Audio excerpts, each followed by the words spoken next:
So in part one, we established something very important, that your mindset is your operating system. It was installed in you before you were even old enough to choose it, between 0 and 7 years old.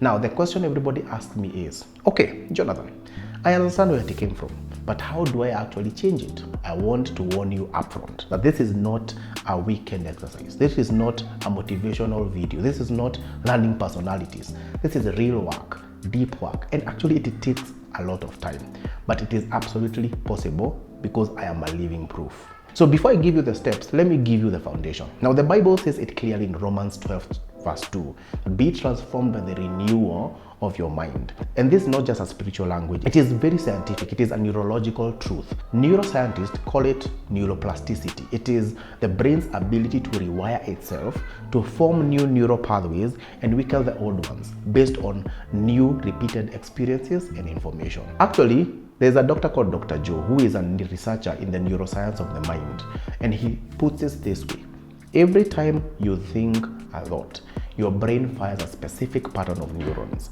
and the more you repeat that thought, the stronger that neural pathway becomes. It literally becomes the default route your brain takes.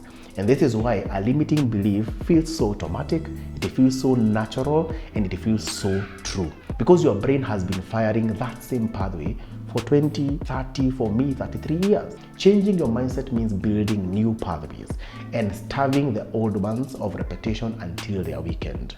And this is the science. Now, here is how you actually do it. Step number one, you control what you consume. Now, the first step is actually radical information management.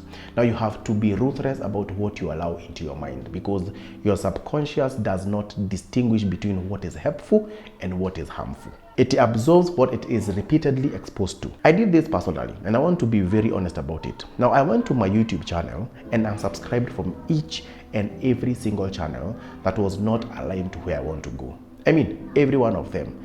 I now only follow a maximum of 10 channels at a time. It's people that I want to hear repeatedly. It's people whose thinking I want to download into my operating system.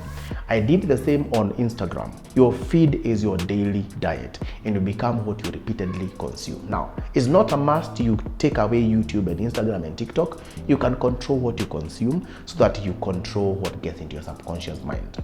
And this is not about being closed-minded. No, it is about being very intentional. If you're trying to build a new belief about money, but every day you are surrounded by people who talk about money the old way, your subconscious will never get the new update. The old programming keeps getting reinforced. Change the input, change the output. So step two is replace and repeat. Now, once you have identified a limiting belief from your audit in part one, you cannot just remove it. You have to replace it. The subconscious does not respond to absence. It responds to repetition. So for every old belief, you install a new one, deliberately, repeatedly, and it must be loud. Now, let me give you a real example from my own life. I grew up believing that money was evil, that having a lot of money made you a bad person. That belief was costing me every single day because subconsciously, I was sabotaging my own earning. Why would you pursue something that you believe is going to corrupt you? So I had to replace it. The new belief I installed was this: that money is a tool. Money is neutral. Money amplifies who you already are. A good person with money does good. A bad person with money does more damage. The money itself is not the problem. So I said that out loud. I mean, you call them affirmations. And I did that every day. I read it, I wrote it. I listened to people who demonstrated this. And then, this is the critical part.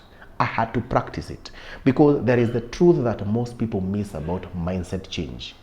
You do not believe something because it's true.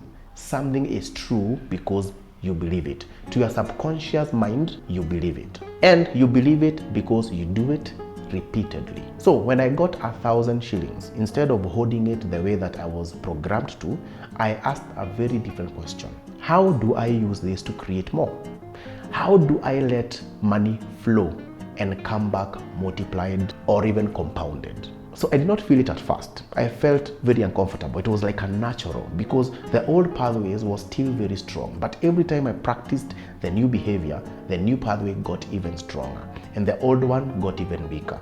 And that is how deconstruction works. Number 3 is you need to be honest with yourself. So I started this process when I was 28, 29 years old, and I'm still in it even today, and I will probably be in it for the rest of my life because growth does not stop. But I want to be real with you about the timeline. Research by Dr. Philippa from the University of London found that forming a new habit, a new automatic behavior, takes average of 66 days. Yes, I know you have been told 21, but it's 66 days. 66 days of consistent repetition before something starts to feel natural. Now, a belief that has been in your subconscious for 20 to 30 years will not be replaced in a week, but it will be replaced if you are consistent and intentional and patient with yourself. So let me summarize the 2 steps. Step 1, I want you to audit and control what you consume. Unsubscribe, unfollow, and be very ruthless. Your daily input is your daily programming. Step number 2, identify the old belief. Replace it with a specific new one. Say it, write it, read it, and then most importantly, you need to practice it in real decisions with real money or real things that you want to change every single day. The mind changes through repetition and action, not through intention alone. So in part 3, I'm going to show you how to protect your new mindset, because the world will try to put you back to the old operating system, and you need to know how to defend what you are actually building. So follow so that you do not miss part 3, and in the comments tell me one old belief that you're currently working on and replacing, and that new belief that you are installing. Drop it below. I read each and every single comment, and something just writing it down is the first act to you replacing that mindset. I'm proud of you. Use the comment section.